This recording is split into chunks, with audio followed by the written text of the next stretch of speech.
Hi, I'm Sylvia. Looking back at my early years, I remember a childhood filled with love and laughter, thanks to my amazing parents. We weren't wealthy and we didn't live in a fancy neighborhood, but we had each other, and that was more than enough. My sister Rachel and I were inseparable, always getting into mischief together. Our parents just laughed it off, saying kids needed to explore the world around them. But everything changed when I was 8. One rainy night, my parents were driving home from work when a truck skated on the slick road and crashed into their car. They died instantly. At first, Rachel and I didn't understand why they never came home that night.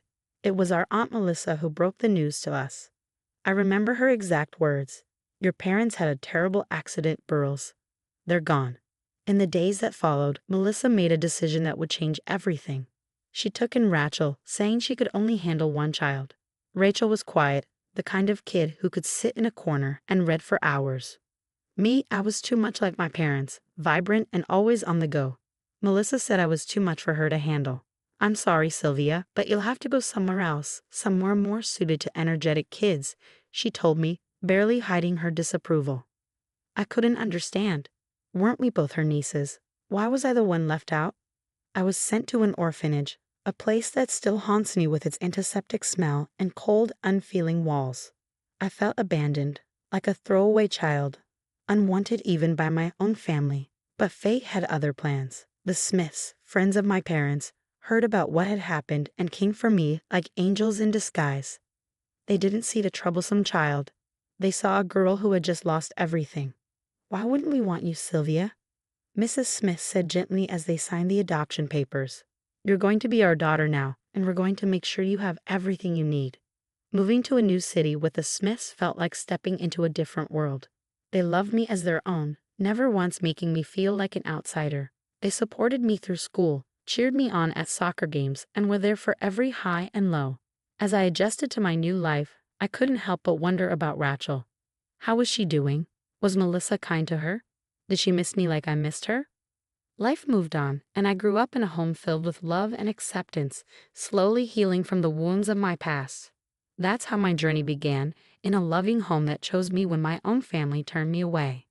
Hey Sylvia, you're awfully quiet today. What's on your mind? Mrs. Smith asked, looking concerned as she handed me a cup of coffee across the breakfast table. It's nothing really, I said, my voice trailing off. I had found a box of old letters in the attic, letters that weren't meant for me but had told me so much. Sylvia, whatever it is, you can tell us. We're here for you, Mr. Smith chimed in, his expression soft and inviting. Taking a deep breath, I decided it was time to share. I found letters from Aunt Melissa to my parents. I began, my voice trembling. She talked about taking in Rachel but not me. She said I was too much like my parents, too wild to fit into her perfect family. The room went silent. Mrs. Smith reached over, squeezing my hand. Oh, Sylvia, that must have been so hard to read, she said softly. It was, I admitted, but it explains a lot. Why she never came to see me, not even once. I guess I just wasn't the right fit. Sylvia, remember, we chose you because you fit perfectly with us, not because you needed to fit into some mold, Mr. Smith said firmly. I nodded, feeling the weight of years of confusion starting to lift. I know, and I'm grateful every day, but it still hurts, to be rejected because of who I am. We understand, sweetheart, but remember, you're not that little girl anymore. You're a strong young woman who has overcome so much, Mrs. Smith said, smiling warmly. Encouraged, I continued, You're right, and I'm going to use this. I'm going to write my thesis on family dynamics and acceptance. Maybe I can help others understand and deal with similar situations. That sounds like a wonderful idea. We're so proud of you, Mr. Smith said, his voice filled with pride.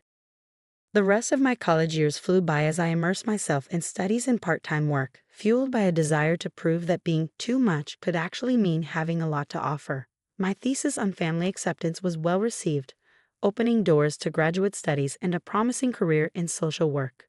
Each success felt like a silent nod to Melissa, showing that her rejection didn't define me but propelled me forward. My relationship with my adoptive parents grew stronger, and I found solace in knowing I was loved unconditionally. As my career took off, I often reflected on those difficult revelations and used them to drive my passion for helping others.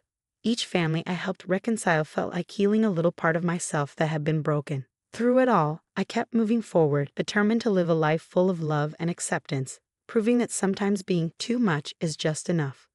One crisp afternoon, as I was settling into my office, my phone rang. It was an unfamiliar number. "Hello, Sylvia speaking.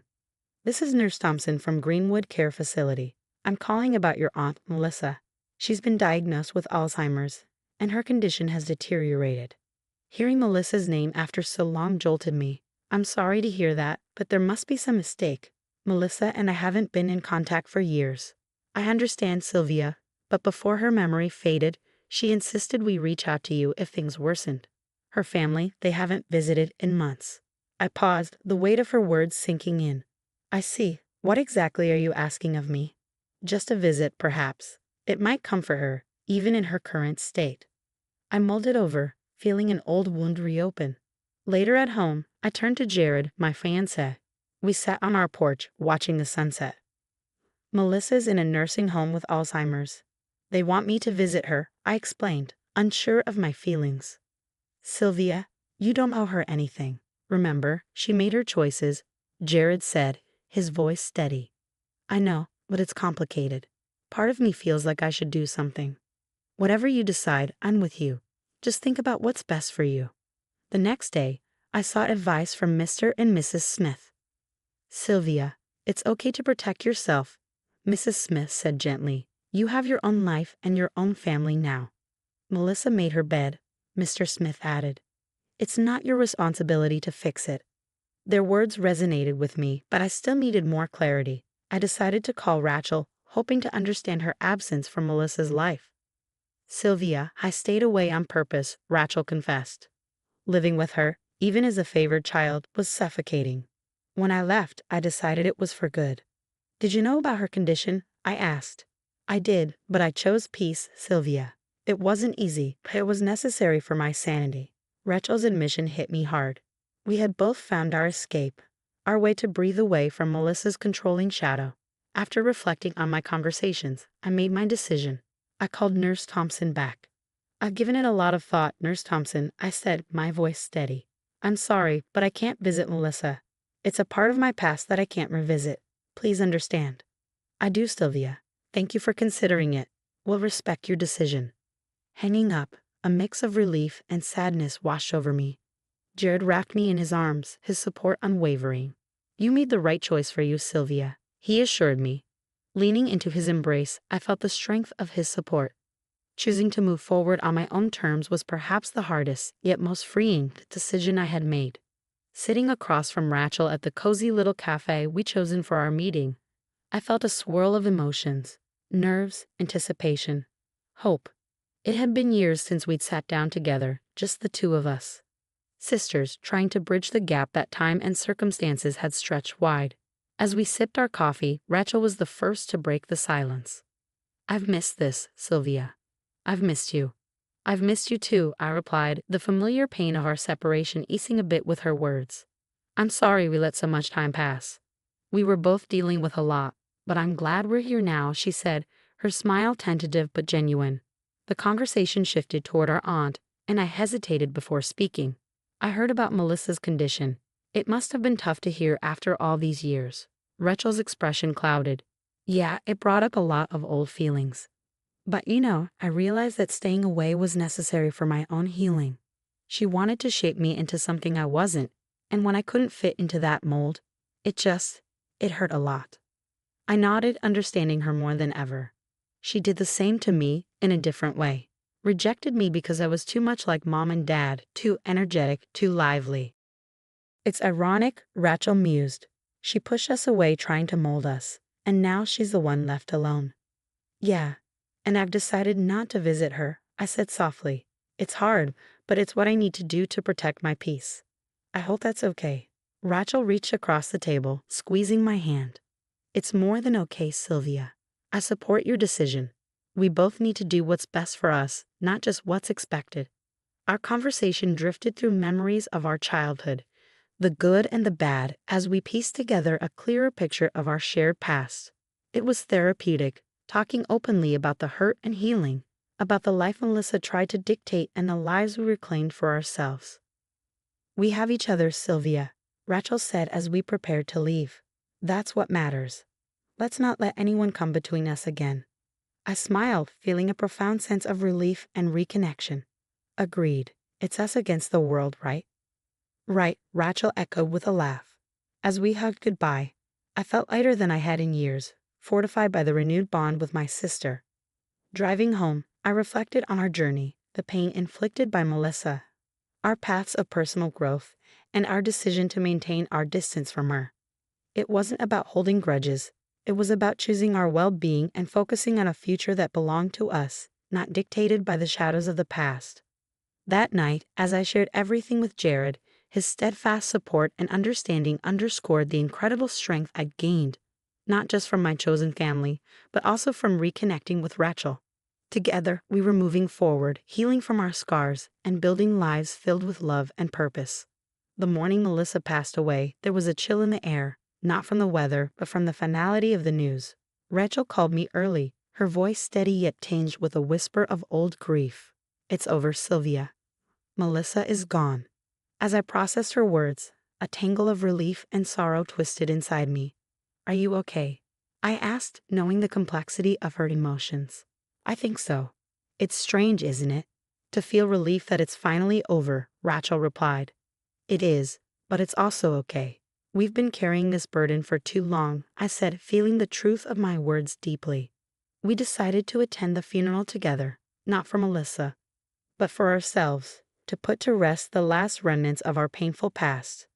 Standing by her grave, the small gathering was stark, a testament to the solitary life she had led in her final years. There were no eulogies filled with warmth, only the cold recitation of her life and passing. As the pastor concluded his prayers, Rachel squeezed my hand, a silent pact between us. We were there to say goodbye, not just to Melissa, but to the shadow she had cast over our lives. Walking away from the cemetery, I felt a chapter closing, one that had lingered open far too long.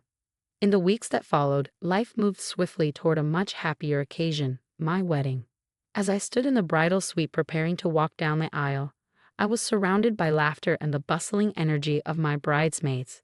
Rachel was there, radiant and supportive, no longer just my sister but my best friend. "You look beautiful, Sylvia," she whispered, adjusting the veil on my hair. "Thanks to you. I couldn't have gotten here without your support," I replied, our eyes meeting in the mirror, a shared history reflecting back at us. The ceremony was everything I had dreamed of and more. Jared stood at the altar, his eyes brimming with emotion as I walked toward him. The church was filled with our friends and family, every face a reminder of the love and support that had guided me here.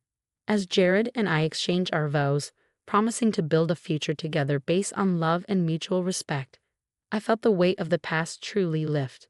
We were moving forward, but we were doing so on our terms, our lives defined not by the shadows of what had been but by the light of what could be.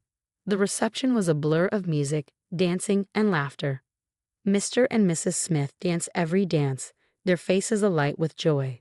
Rachel gave a toast that brought everyone to tears, not just for its words of love but for the journey it recounted, one of healing and rediscovery. As the night drew to a close, Jared and I stepped outside for a moment of quiet.